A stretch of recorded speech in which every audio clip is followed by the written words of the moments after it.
and welcome to this week's Livecast and this month's special e-newsletter edition of the Livecast. I'm Jamey from Stonemeyer Games, and I'm here today to discuss the e-newsletter, which I posted the link in the description here, to answer your questions and to discuss a variety of random topics, just things that have been going on for the last 2 weeks, really, because last week I was in Virginia to visit my parents and my siblings, and so I wasn't available. I was actually driving back to St. Louis on last Wednesday, so I wasn't able to do the live cast. So I hope you had a wonderful holiday week if you celebrated holidays last week, and at the very least, a happy New Year's to everyone here. I hope you had a great New Year's. I went over to a little like house party where we were all a little nervous the whole time. We were all vaccinated, mostly boosted. The weather was very nice, so we hung out outside for most of it and did masking inside. But with Omicron, we were all, I don't know, a little nervous about it. And fortunately, I haven't heard anything that anyone at this maybe 15-person gathering got any kind of sickness. So we're doing well. I hope you are staying healthy as well. Good morning, Todd, Tony, Dominic. Thanks for joining me today. Dominic says that he likes the little hints that I posted in this month's e-newsletter. Obviously, I'm not going to spoil any of those, but they present some riddles for you to think about over the upcoming year of things that I hinted at for 2022. That's in the e-newsletter in the very beginning of it, the 2022 preview. Alex says he also enjoyed the 2022 preview. Shaked says, howdy from Israel. Good to see you today. What is going on today? So one of the big announcements in the newsletter is that I announced the second promo realm for Rolling Realms. And I wasn't actually planning on doing it this month, but one of the products that we have in the works is, I don't want to say delayed. It's just taking, I guess it is literally a delay. The freight shipping for it is taking longer than we thought. And so I was hoping to announce that product today, but the freight shipping is not on track to arrive at our various fulfillment centers in time for a February 2nd pre-order. So instead, I'm hoping to announce that product on February 2nd and then do the pre-order the next month. So instead, this month I announced the new realm for Rolling Realms, the Rolling Realms realm for Rolling Realms. So this is one that I will be live playing today for the first time. I know no one has it yet, but it is available on our web store now, and I'll be live playing it and showing it on a livecast later this afternoon. But yeah, it is a realm for Rolling Realms where you can write a number on any of these 3 worlds that you have up here, on any of the 3 faces, and you're basically trying to, you score 1 star per complete world whose faces each have a different number. And then you score a star per complete world whose sum is the same as another world. So ideally you would have all the sums of each world. So like this world would add up to say 6. This one would also add up to 6. This one would also add up to 6. But they would have different numbers on each of the faces in those realms. And whenever you do write a number on one of the realms, you mark off a resource below it and gain that resource right away. It's kind of a meta realm because we wanted to do a realm based on all Stonemeyer games, and Rolling Realms is now a Stonemeyer game, so we did a Rolling Realms realm for Rolling Realms. And I put in the newsletter, I try to make this very clear that we're making plenty of all of these promos, and so if you don't have anything else that you want to buy from Stonemeyer games at this time, rather than pay for a promo pack and pay for the shipping just for that promo pack, you can wait a little while until there's another product of ours that you want to buy. Or if you've been waiting to buy another product on our website, you can combine them to save on shipping. I don't want you to have the fear of missing out aspect of it. And if we do somehow sell out, which I highly doubt for a long time, we'll make more. So please don't, unless you really want to have the promo pack, which I also appreciate, just wait until the right time to buy it and we'll be here for you. The product will still be here for you. Let's see, Freddie says that he hope all is well and can't wait to hear more about Stonemeyer Games news throughout the year. Yeah, I can't wait to share it as we have things ready throughout the year. Let's see. Carlos says that he's impressed with the Rolling Realm promo pack. It's amazing how different each of the promo packs feel from the other realms. And he says, it seems that you might be able to start talking about Codename Sale next month. That's what the progress chart would indicate. I'm not necessarily saying that, but I'm hoping that we will talk about a new product at the beginning of February. Carlos also said, am I going to do a Tales from Production video for Tapestry now that Arts and Architecture is going to retail? So the thing about the Tales of Production, I've done a few of these videos. They are videos that I film when I dig through all the components that went into making our games. in my closet, my cabinet of secrets behind me here, all the old components. I dig through them and I show them off on camera and I tell stories about that game. But for all the games that I haven't already covered, those components are long gone. They're long recycled, they're long thrown away or given away at this point. So I think I can only do tales from production for new games that we're working on, but I do hope to do that. I like the game that I hope to announce in the next month or so. I do have prototype components from that and early production components from that, and so I hope to do it for that game. Let's see. Justin says, "What's my breakfast of choice?" I eat pretty much the same breakfast every day, and that is a little bowl of instant oatmeal. I found that just a warm bowl of oatmeal is a great way to start my day, and so I usually have that. And I usually have a little cup of coffee filled like, so it's a small cup, it's filled like that much. And today I treated myself a little bit. Usually I just make coffee with a French press, but today I ran over to Starbucks and got their new pistachio blend, so I'm really excited about that. And that reminds me, my chocolate of the day today, someone very kindly sent me a box of See's chocolates. That's S-E-E, See's chocolates from California. And I don't actually know who did it. The person who usually or has sent me See's chocolates in the past, Mitchell, said that it wasn't him. So it was somebody else who very kindly sent me See's chocolates. Megan and I have been enjoying them very much. And so thank you for that. If you were that person, I don't know who you are, but I really appreciate that. Sean says that he's stoked to finally get tracking here soon on his order that had a Scythe Legendary box. Yeah, thank you so much for your patience with that, Sean. For everyone who's been waiting for an order that you placed back in October when we thought that that delivery for these items was scheduled for a few days later, lesson learned. Really one thing that we're going to embrace in 2022 is unless we actually absolutely have the product at our fulfillment center, we're not going to sell it, because we don't want to run into this situation again. I really do appreciate your patience, Sean, and I think the other 600 people who ordered the Legendary Box or the Metal Mechs, let me look at the list because they're all back in stock now, the Wingspan Neoprene Playmat, the Tuscany Essential, Wingspan European, Wingspan Oceania. Thank you so much for being patient about that, and we do finally have them back in stock in the US. I think they were mostly in stock at our other fulfillment centers around the world, so that's one of the good things about us having 4 separate web stores now.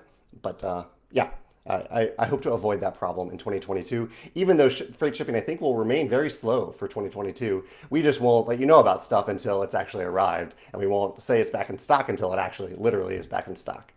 Yeah, that's on us. Again, I appreciate your patience. Tim says, he hopes I enjoyed the holidays. Thank you, Tim. I hope you had a wonderful holidays as well with your family, your new daughter.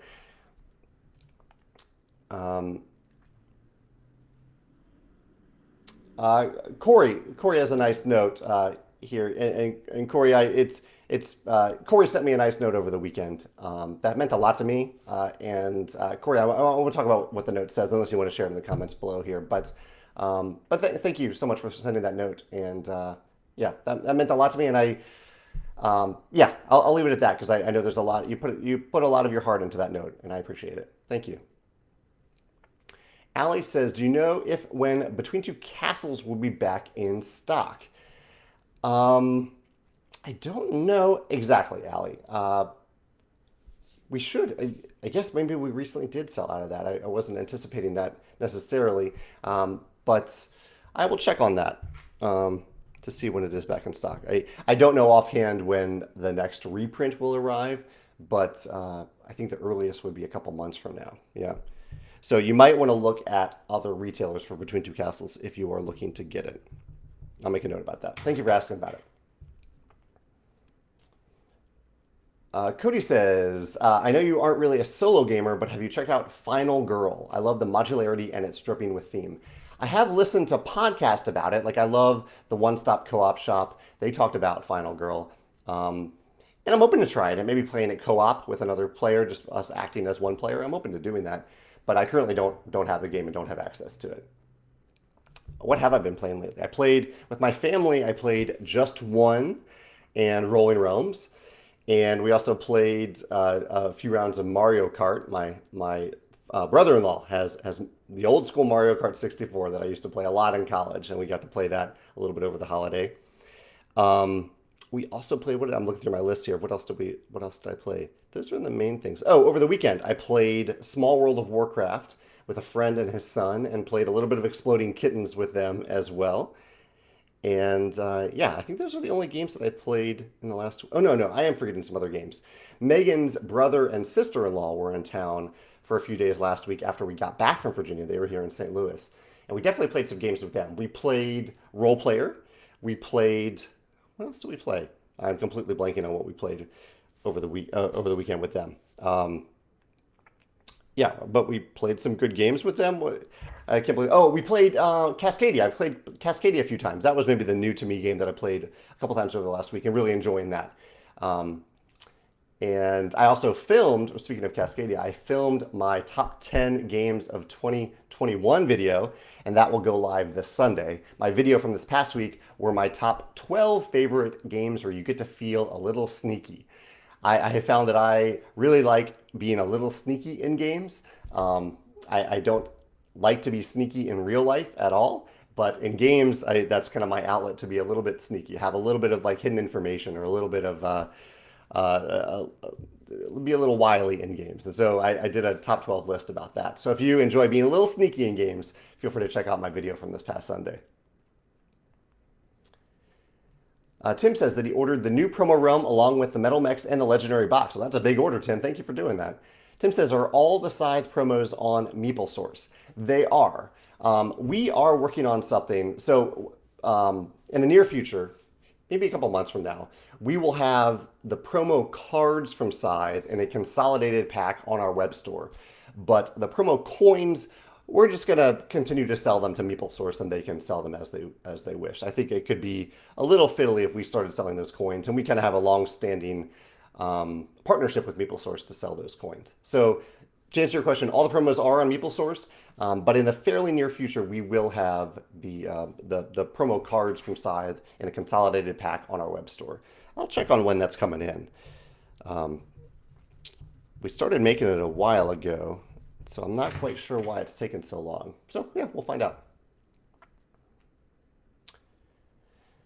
Dusty says that he's unable to participate live because he really enjoyed this month's e-newsletter. Probably all those hints. Dusty loves trying to predict the future of Stonemeyer games, and I hope you have fun with the riddles that I present that I presented in the newsletter, Dusty. I'll go over more of the e-newsletter stuff in a minute. So far, I've talked about.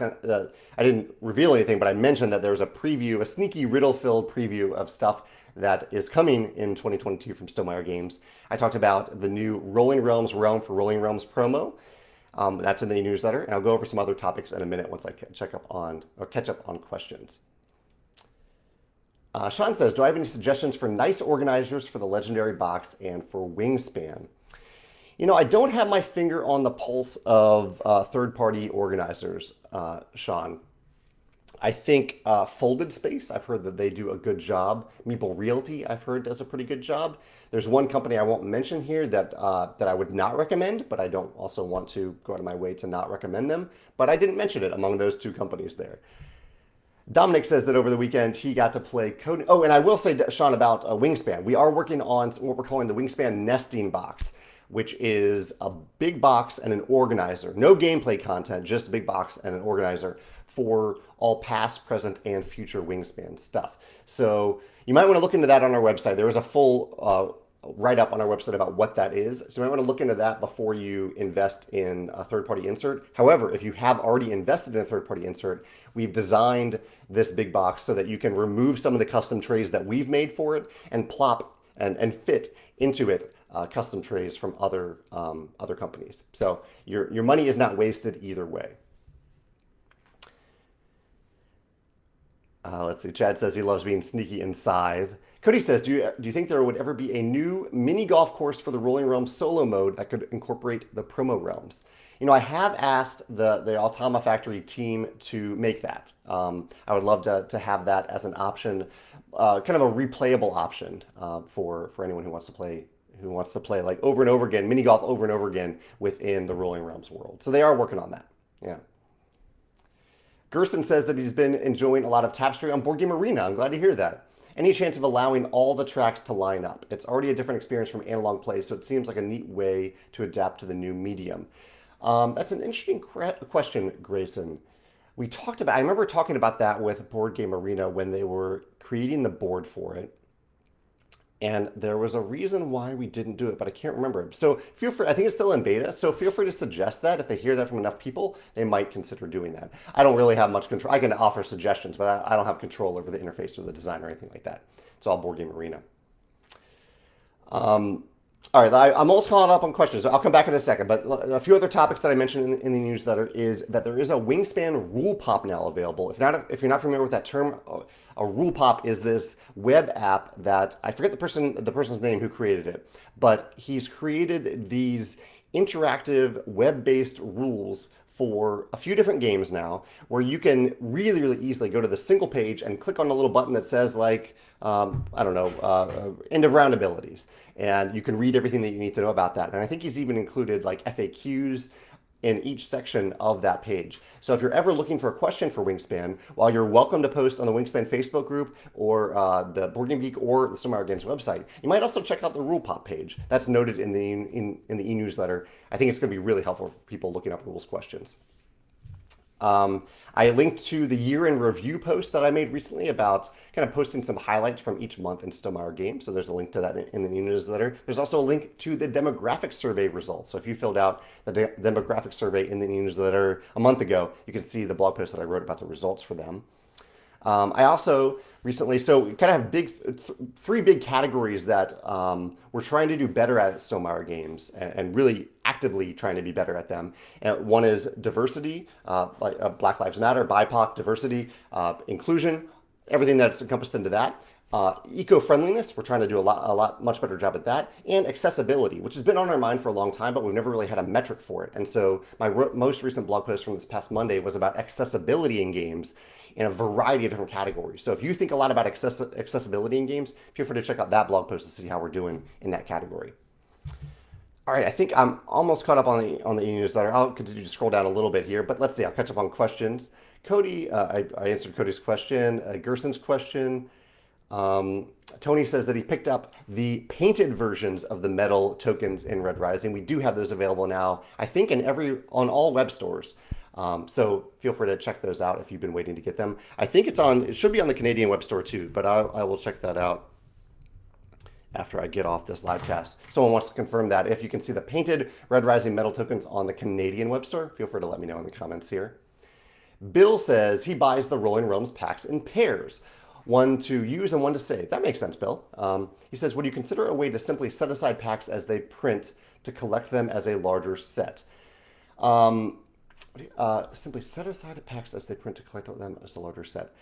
I think, Bill, I see what you're saying, Bill, but I think what we're going to do is just print enough, like more than enough. It's not that expensive for us to make these promo packs. So I'm okay kind of going deeper than we should into them so they last a long time. And that way there's no rush to get them. You can get them whenever you want. And they're there when you want them, basically. So I hope that solves the problem that you're asking for there. But if you're talking about a different problem that needs a different solution, let me know in the comments below. I'm happy to consider it. I need some water. Let's see. Gerald says he's looking forward to his copies of Rolling Realms and Arts and Architecture. What is your favorite illustration and also your favorite mechanism from Arts and Architecture?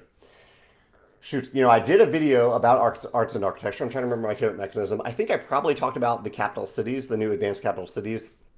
It's not a mechanism specifically, but I just love what Mike did with the capital cities, where he gave each capital city its own unique flavor and feel and puzzle. I really, really like that. My favorite illustration in arts and architecture, what would it be? I really love the box art. There's a lot of art that Andrew Bosley did in arts and architecture, but the box art is distinctive. It includes a little Easter egg of Megan and a kiwi on the far left. And so there's lots of illustrations I love, but that's one of them. Do you have a favorite? I guess you don't have it yet, but when you get to it, let me know what your favorite illustration in the new expansion is. Chad says, what am I reading right now, or any new books that I've been reading? Yeah, so I just recently finished Jade Legacy, which is the third and I believe final book in the Green Bones saga. And I actually posted, this is on my mind because just yesterday I posted my top 10 favorite books of 2021. And my top 3 were Jade Legacy at number 3, The Empire's Ruin by Brian Staveley, wonderful book, and Shards of Earth by Adrian Tchaikovsky, a fellow gamer, as far as I know. I think Adrian is a board gamer. Lots of great books. I'm looking at my list over here on my other computer. If you want to check out my personal blog, go to jamiestegmeyer.com and you can see my top 10 books of 2021 that I read in 2021. Some of them are old releases. And what am I reading right now? I am reading, I'm reading the last book in the Expanse series and really, really enjoying that. It's pretty epic so far.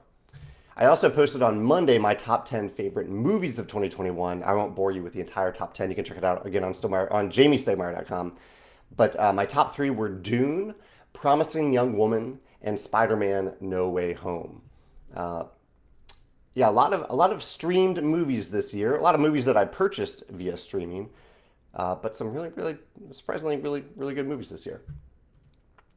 What are you reading right now, Chad? I think Chad is the one that recommended Blake Crouch to me, and several books from Blake Crouch made my list. And I just saw that Blake Crouch has a new book coming out midway through 2022, so I pre-ordered that. I also got since Tim is watching here, Tim sent me a wonderful book of his poetry. Tim is a poet and also working on a novel. And so Tim Heerdink has a wonderful book of poetry that I've enjoyed recently as well.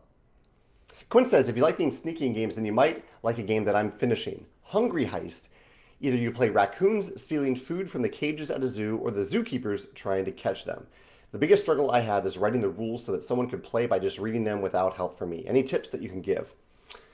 Rule writing is quite a feat. It is tough to do. I totally get that, Quince. I would recommend looking through your collection of games and using a few rule books that you found very easy to use to learn those games and following exactly the format of those rule books. Follow it section by section, example by example, and then just drop in information from your game. That should help a lot. I would also recommend writing in second person. So talk to the player as if you're explaining the game to them.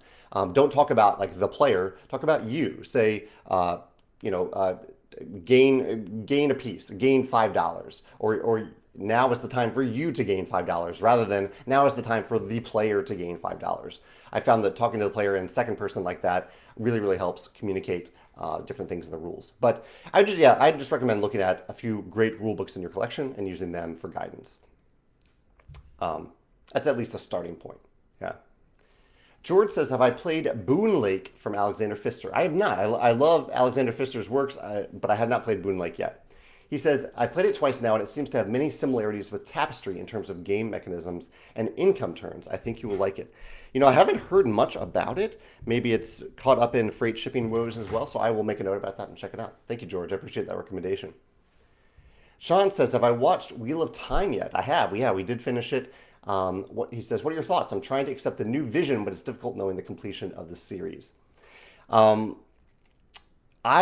mostly enjoyed it. I thought at times it felt a little disjointed, but I think that's probably due to COVID-related filming restrictions. And for the most part, I enjoyed it. I am not all that tied to what happened in the books because I'm relatively new to the books. I did read many of them in 2020, but I'm okay with the series being different from the books. But I totally get if someone is really, really in love with the book series that they might be a little disappointed by some of the changes made in the show. But for the most part, I thought they did a good job. I kind of hope that Amazon throws even more money at it so that it can look even better in season 2. I will say, though, a show that we're watching right now that I think is absolutely amazing is Arcane. Arcane is the League of Legends based show from Riot Games.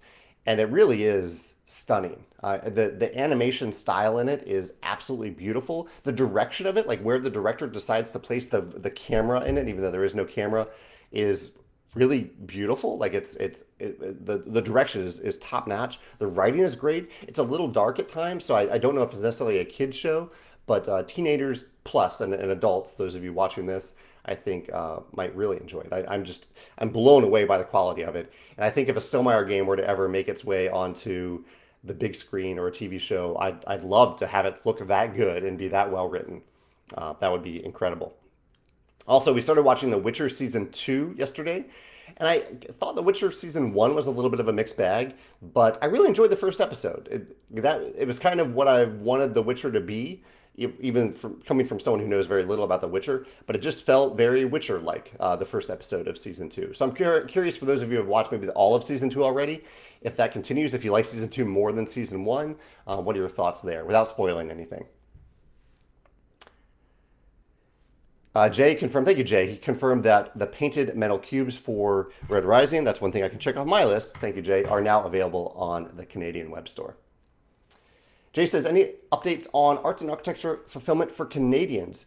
You should have gotten your shipping confirmation by now, Jay, and it's a little odd that you haven't because as far as we know, Hubtrotter finished shipping everything out on Monday.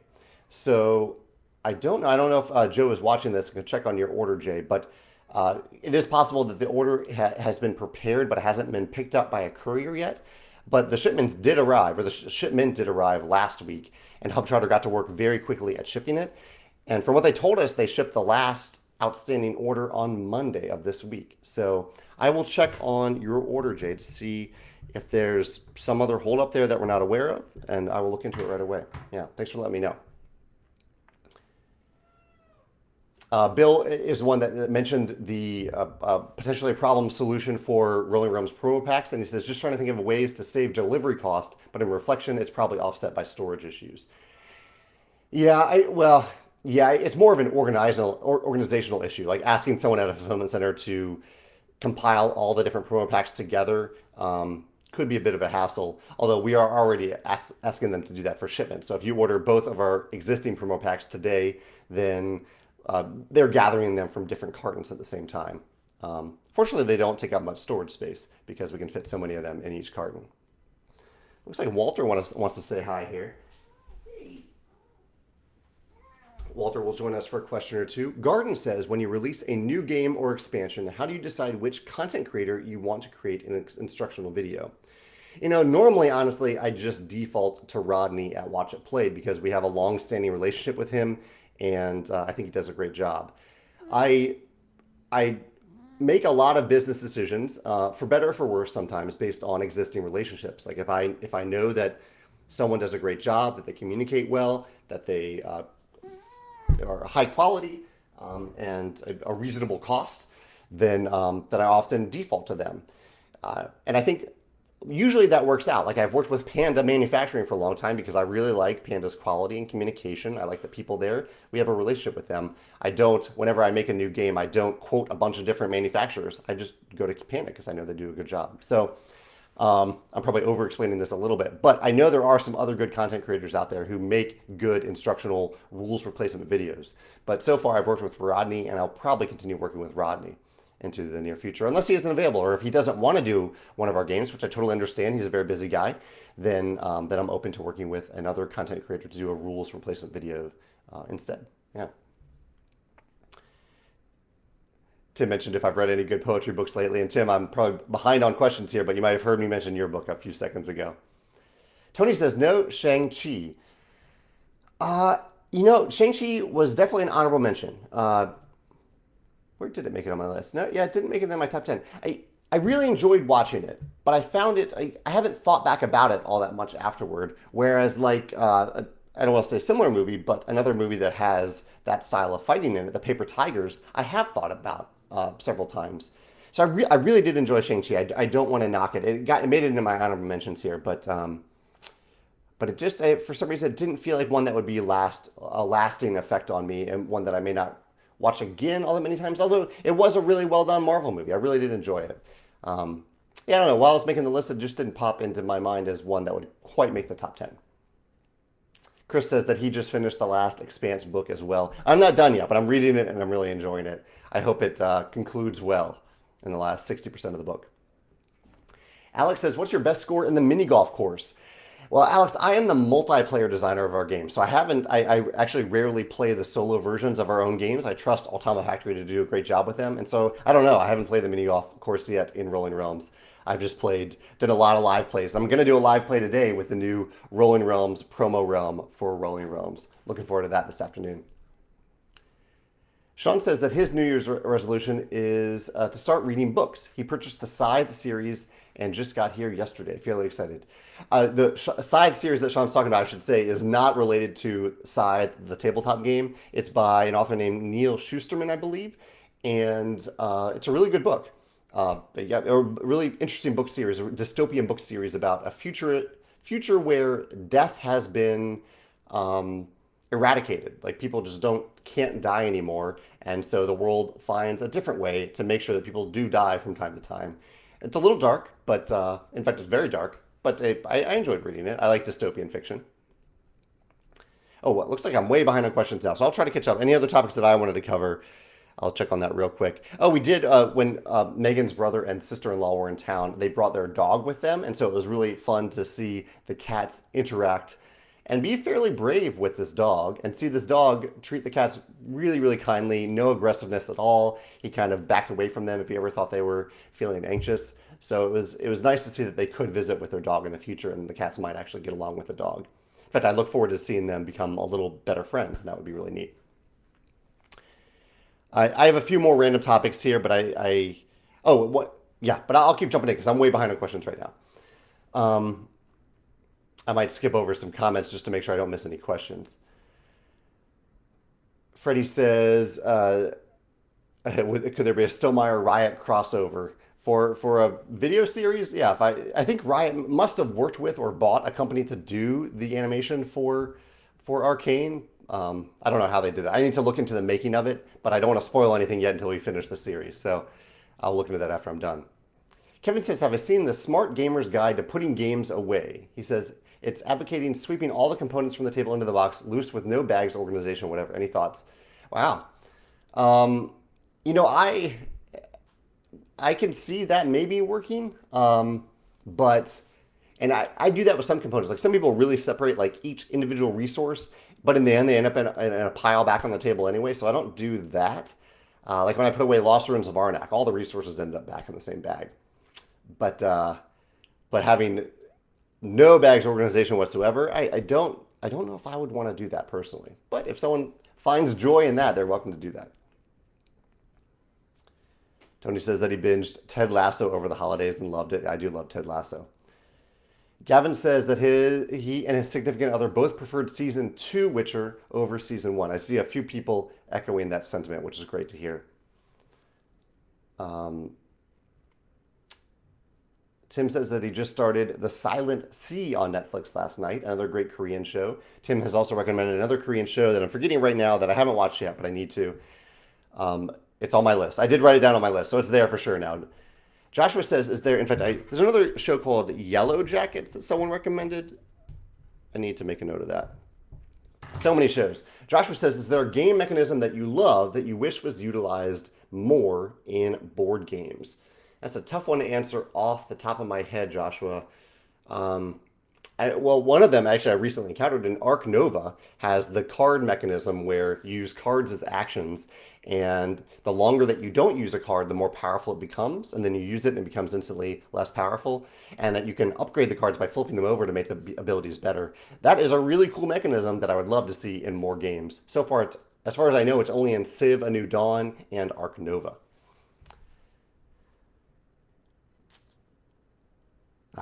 Let's see, a few other questions here. Gerald says, do you know if it's okay to use famous characters as Easter eggs without worrying about copyright? I think it's based on how they're presented a little bit. Like, if you look very closely at the tiles in Tapestry, there are some famous fictional characters on those tiles, but they're so small that I don't think there's any risk of us getting in trouble there. But if you wanted to really feature them in some way, then you might want to look into copyright law. I don't know exactly the rules for doing that. Sean says, what are your current rules for your company to publish a game? Player count, visuals, components. Sean, I'd recommend checking out our submissions page on our website because it goes into detail about that. Like visuals aren't impacted at all because we take care of visuals. Components, I mean, there needs to be a component hook, so some special component that really stands out. Again, we kind of take care of that, but if that's part of your pitch, that's really helpful. Player count, it needs to scale from as low as 2 to 5 or 6 players, and we'll add the solo mode. And everything else, I would check out the game submissions page on our website because there's a lot of details there about what we're looking for in our guidelines, our current guidelines. Yeah. Mark says, will there be an announcement what the new game for quarter 1 will be about? Yeah, when I announce it, you'll know what that new product is all about. And I'm hoping to announce it on February 2nd. I was hoping to announce it today. Tim mentions that the Korean show I was trying to think of is Hellbound on Netflix. Thank you, Tim, for reminding me about that. I'm pretty sure I wrote it down. I'll write it down again just to make sure. Chad says that he just started watching Brooklyn Nine-Nine for the first time and he's loving it. Yeah, I'm glad you're checking that out, Chad. I love Brooklyn Nine-Nine. I'm sad to see that it's over now, but I think there's like 7 or 8 great seasons to go back and watch if you're looking for a great half-hour lunchtime show. We're currently watching Arcane, I mentioned, and the last season of Pen 15 on Hulu as our lunchtime shows. George says, how did I spend the New Year? Some quality time? The New Year, so New Year's Eve, we played disc golf, and then we hung out with a few friends at a small gathering, mostly outdoors because the weather was actually really nice here in St. Louis, and some indoors with masks. And then New Year's Day, what did we do New Year's Day? I think it was a pretty quiet day. Saturday? Oh no, New Year's Day was not. We said goodbye to Megan's brother and sister-in-law, and then I think we had a quiet afternoon. Definitely had a quiet Sunday. I feel like there was something else on Saturday that I'm forgetting, but mostly a quiet weekend.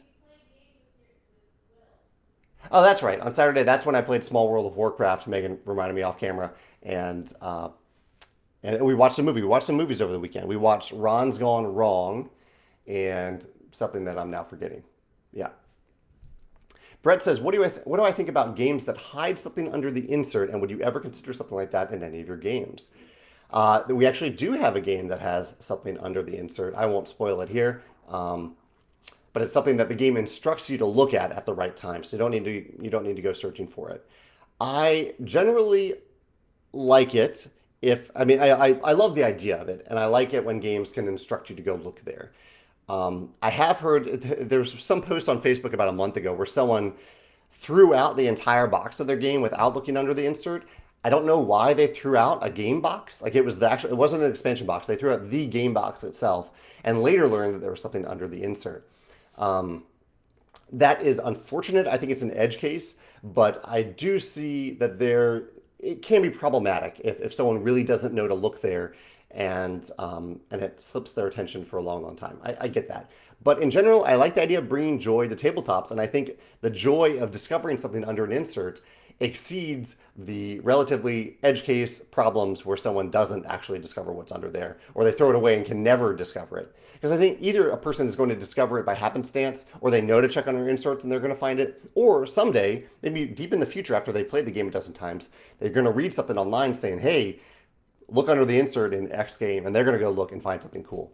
But I think in general, maybe it's the best way to do it is to include clear instructions in the rules to say, look under the insert at this time to discover this thing that we don't want you to look at yet. I think that's maybe the best way to do it. In general, though, I like it. John recommends the show Station 11. I think I wrote that down just yesterday, but I will make a note about that just in case someone did recommend that to me. I appreciate that recommendation. Sean says, how do I feel about cosplay? It would be awesome to see you in cosplay on the announcement day of your next game. I am not, I appreciate, it sounds like your enthusiasm about cosplay, Sean. I am not much into Halloween or costumes or cosplay. I love that people get into it, that they're passionate about it, but it isn't something that I get excited about. Like I have a friend who has dozens of costumes. She loves to dress up in costumes. She loves that aspect, or that hobby almost. Just not something that I get into. So I think it's unlikely unless it's something really easy for me to do. I don't want to spend much of time on costumes because it's just not my passion. Yeah. Freddie says, does every Stonemeyer game have Easter eggs in some way, shape, or form? I'm hesitant to say every game, but almost every game does. I'm thinking of Red Rising and Wingspan as the games that may not have Easter eggs. Although Red Rising is full of Easter eggs for Red Rising itself. I'm just not sure if it has Stonemeyer Games references. And I'm also not sure that Wingspan does. Although we're changing that. In the next Wingspan expansion, we have something We have an Easter egg, a pretty hidden Easter egg that you'll have to search for in it to find it. But I'm really excited about this one. The artist did a great job with it. Zach says he's just joining. He says, the other day when I noticed, I believe there's a ship on the red Stonemeyer champion shirt. Is that for a past game or a future teaser for a future game? Or am I just imagining the ship? I think there is a ship on it. What game did that come from? Do we have any games that currently involve ships? We have, it's the airships. We have airships in many of our games, so we try to reference that in most of our games. That's the only thing I can think of right now off the top of my head. Yeah. Tony says, let's see. Okay, a long comment here, but I'll try to read through it. He says, our gaming group originally started 30 plus years ago as a role-playing game group. We switched to board games when grown-up responsibilities caused people to have to miss week to week. Because of this background, when we discovered legacy board games, we were quickly attracted to them, Charterstone being one of the first, and we have several to play. Now I'm worried that I'm leaning into legacy games too much, and I'm holding off on purchasing games like Sleeping Gods, which isn't a legacy game at all. It is a campaign game. When you're considering a game purchase, do you consider if you already have too many familiar games, regardless of positive press a new game might be getting? I'm sure that plays into my subconscious a little bit. Yeah, if there's a, using Sleeping Gods as an example, if Sleeping Gods is a wonderful open world campaign game that I really enjoy and cooperative game, and so if there's another open world cooperative game that looks kind of similar, that does similar things, I might be a little hesitant to trying it. At the same time, I know that I really enjoyed Sleeping Gods, and so that might actually make me more likely to buy another game that's similar to it. I would say it maybe hits me a little bit harder with replayable games, so non-campaign games. Sleeping Gods is actually replayable, but it is also a campaign game. So games that, you just one-off games. If I have a game that's fairly similar to it in my collection, either mechanically or thematically or both, I might be a lot more hesitant to buy another game that has a very similar theme or approach. Yeah, I've kind of found it with Azul, the Azul series. I really love Azul Summer Pavilion, but having it makes me happy. Like, that's when I want to scratch that Azul itch, that's the one that I want to go to, and so I don't necessarily feel a need to buy the other Azul games as well. Yeah. I don't know if anyone else can relate to that, or if you've experienced that with like series of games like Azul, or just any similar games that use similar themes or mechanisms.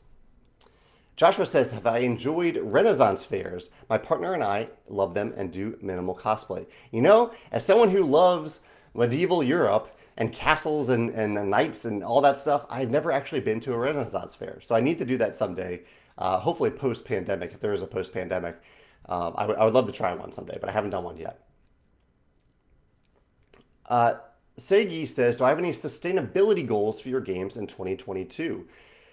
I wouldn't say not specific to 2022, but in general, yes. We have a number of I think you're talking about eco-friendliness. There's various types of sustainability, but in terms of eco-friendliness, I've posted 2 kind of very, very detailed blog posts about what we're doing, what we've already done, and what we are hoping to improve and do better in the very near future. Some of these things take time, but we are working on them. So there's a blog post. If you want to check it out, go to our website under the About menu. There is eco-friendliness, and you can see links. You can see a big graph of what we're doing and links to the 2 blog posts where I've detailed what we're doing, some of the challenges with what we're trying to do, and some of the things that we're hoping to do in the future. Yeah. Zhao Feng says, I just got the game Lovelace and Babbage. And he's about to try it out. Have I played it yet? No, I have not played that yet. But I'm curious to hear your thoughts after you play it.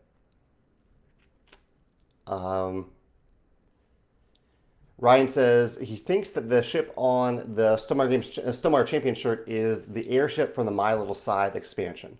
That sounds likely. There's also airships in Charterstone. I think that's the 2 places where they appear. Yeah. Chad says, I recently helped with rule questions while I was watching Twitch streaming. They were streaming their first game of Scythe. Well, thank you, Chad, for helping out with that. I appreciate that. I wasn't wearing my orange shirt, but it still felt good to help people with rules questions. That's awesome. Yeah, I love hearing when people, ambassadors or otherwise, are there to help someone else learn a game and have a better experience playing a game. I really appreciate that.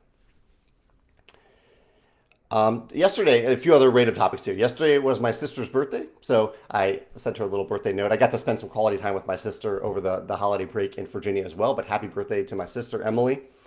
And things that I've been working on a little bit. I did a blog post on Monday about accessibility of our games, and my blog post the past Thursday was also pretty important, I think, where it was kind of an open call to action to you to create something meaningful to you in 2022. So feel free to check out that blog post if you've been itching to create something, not just have an idea, but actually make something, create something that doesn't exist yet. Feel free to check out that call to action and post it in the comments below if you want a little bit of accountability. Not the comments here, the comments on that blog post. This week I've been working through some playtester feedback on a few products that we're working on. Great playtester feedback. As always, I love our blind playtesters. They give incredible feedback. And I did mention that I was in Virginia over the holidays with my family. I got to spend a lot of quality time with my nieces and nephews. And my dad, who's taking a little break from chemo, working on his cancer right now. And it was always good to see him. Tough to see him go through the chemo and the cancer, but it was nice to see him after he wasn't on the chemo for a few weeks.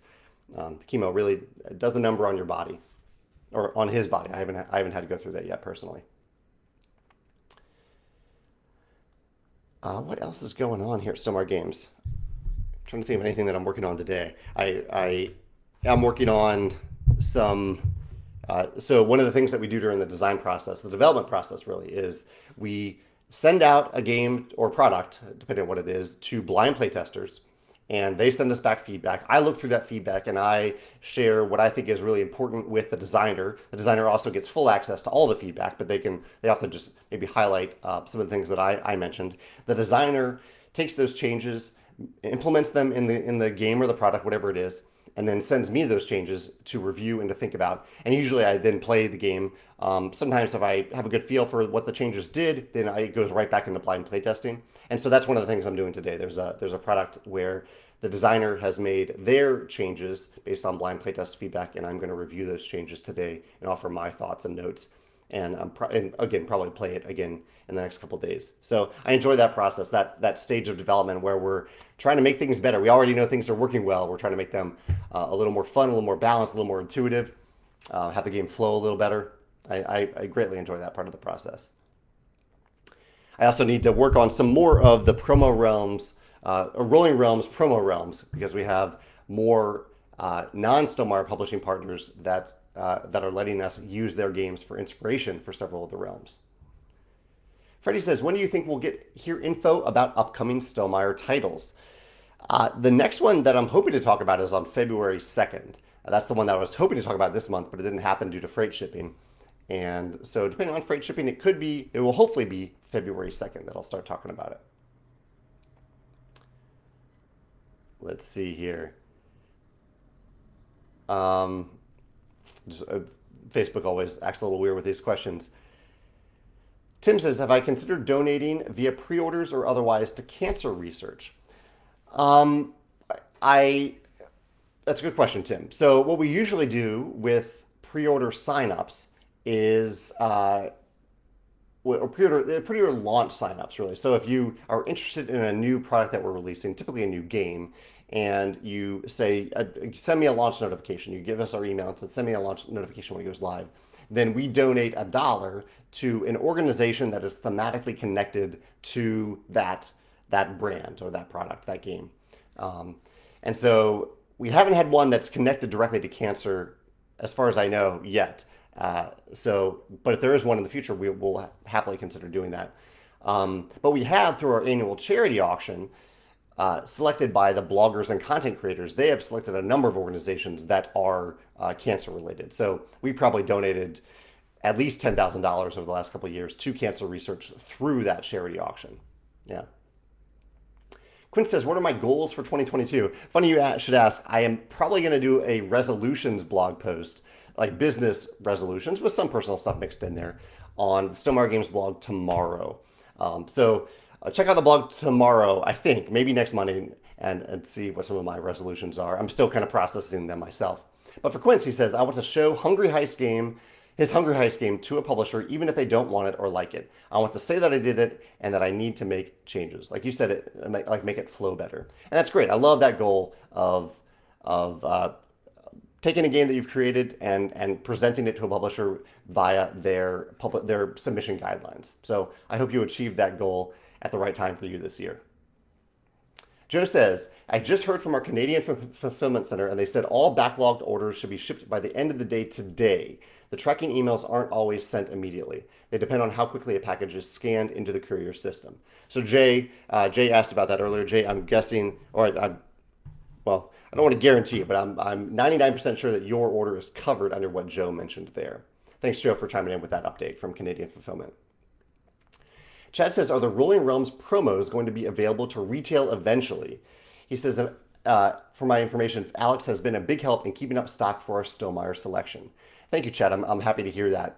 We do, as you know, we do have some products that we only sell through our web stores, and the promos are one of them. However, we are open to giving promos to retailers if those retailers are going above and beyond to support our products, specifically like if you ran a Rolling Realms event at your store to sell more copies of Rolling Realms for you and for us.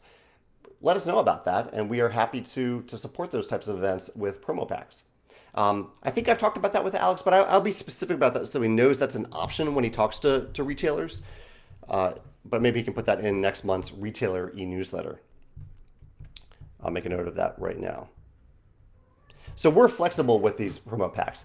The main core of it is that if someone wants them, they can go to our website and buy them. But there are circumstances like at conventions and like I just mentioned, specific retailer-driven events where we are happy to provide the promo packs for people to either buy or get for free for participation. Yeah. Daniel says, opinions on how to recycle section in the rulebook. I know we should all put in the effort of learning the applicable recycling rules, but I feel like adding this would go a long way and might enable someone new to recycle. Yeah, Daniel, that's something I've thought about a little bit with our eco-friendliness endeavors over the last 6 months. How important that is, or asking myself, how important is that to have it on the box? Because, for example, I could print on a box that the type of recycling that's applicable for that box.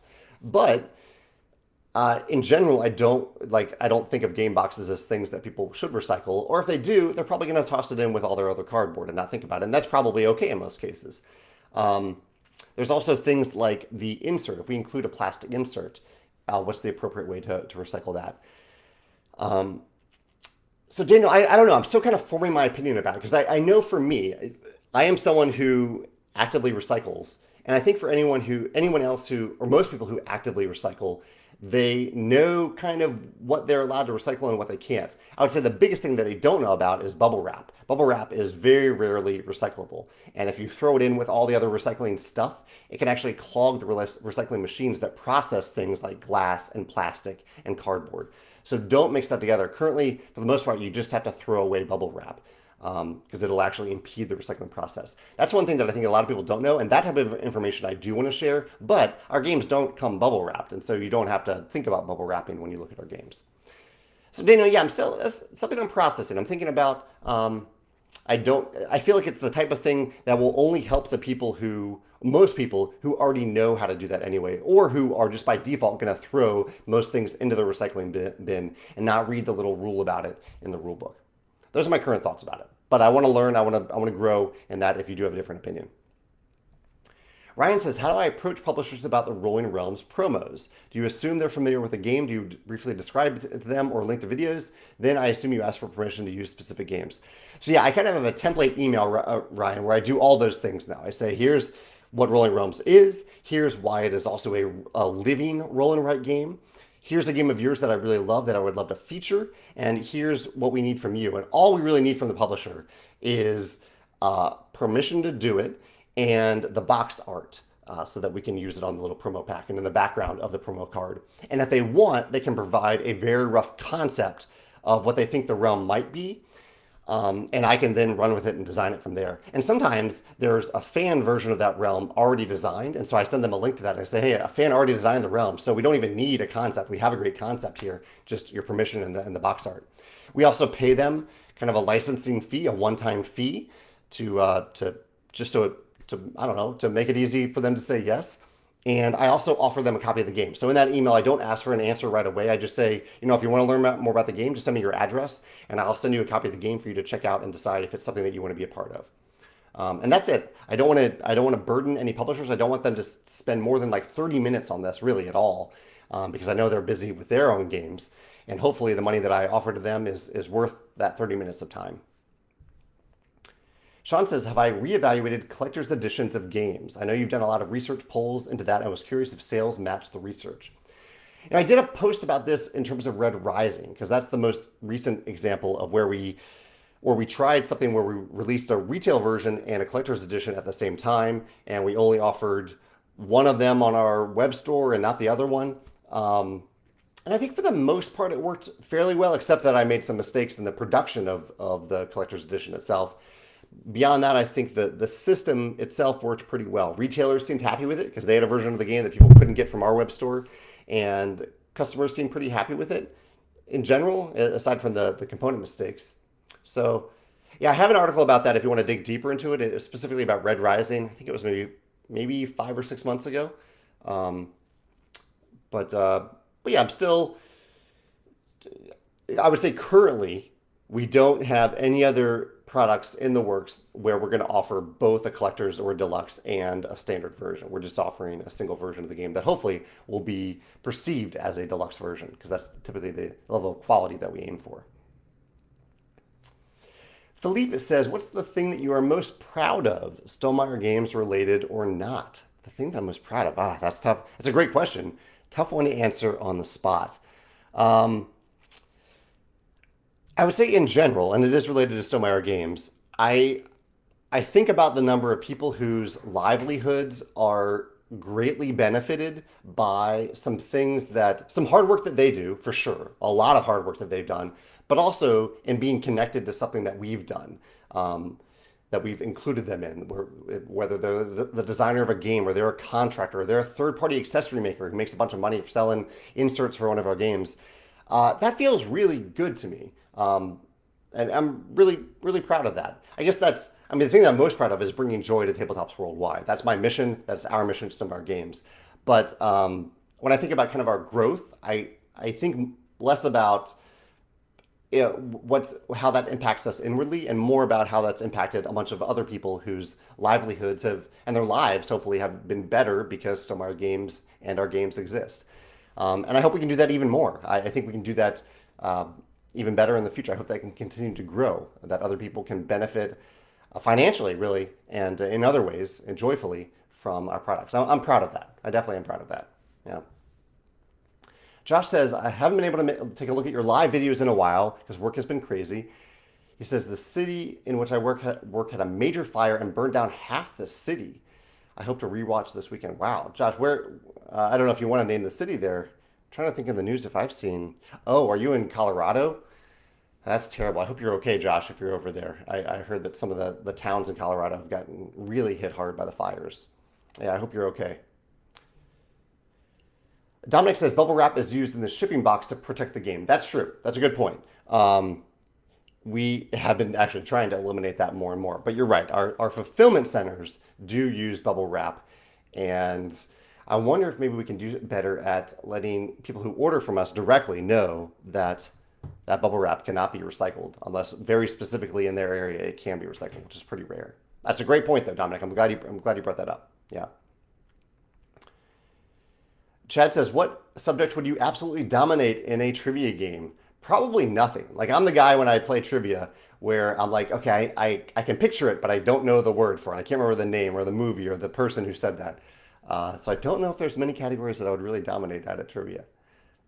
I did participate in a Zoom trivia night a few weeks ago and had a great time doing that. But it was more about the interactions than the trivia solving that is the fun for me at a trivia night.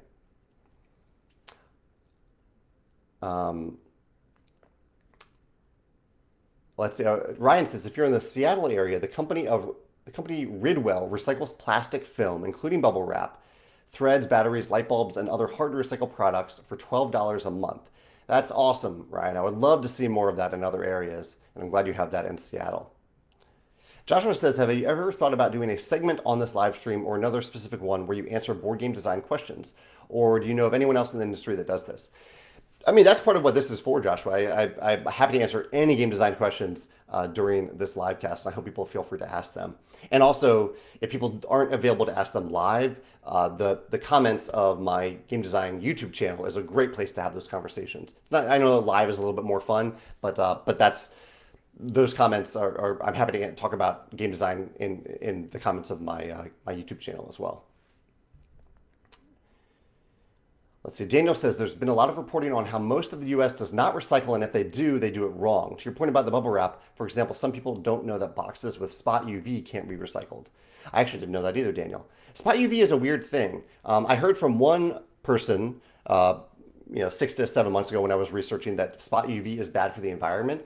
But I actually then read some articles that said that it's actually better than not spot UV. But it not being able to be recycled would kick it back over to the side of it not being as good, in my opinion. So it's weird how the research about spot UV is a little bit mixed. We don't have many games that use spot UV, but it's interesting to know, and that's good to know that it can't be recycled. Josh confirms it was the Colorado fire. He says we're staying strong and working together to build back better. I hope you're okay, Josh. Yeah, thank you for sharing that. And we're going to end on a down note today because I do have to go now, but my thoughts are with you, with anyone else who's impacted by tragedies, sicknesses, fires, anything bad over the last few weeks or year. I'm with you. I'm here to help if I can. And I hope tomorrow and the next week and the next month is better than what came before. I'm going to end on that note. I'm going to go put this up on YouTube. So if you have any other questions or comments, I'll be there on YouTube. Thank you all for your comments and questions and insights. This is really, really helpful. And have a great day. I'll see you next week. Take care. Bye.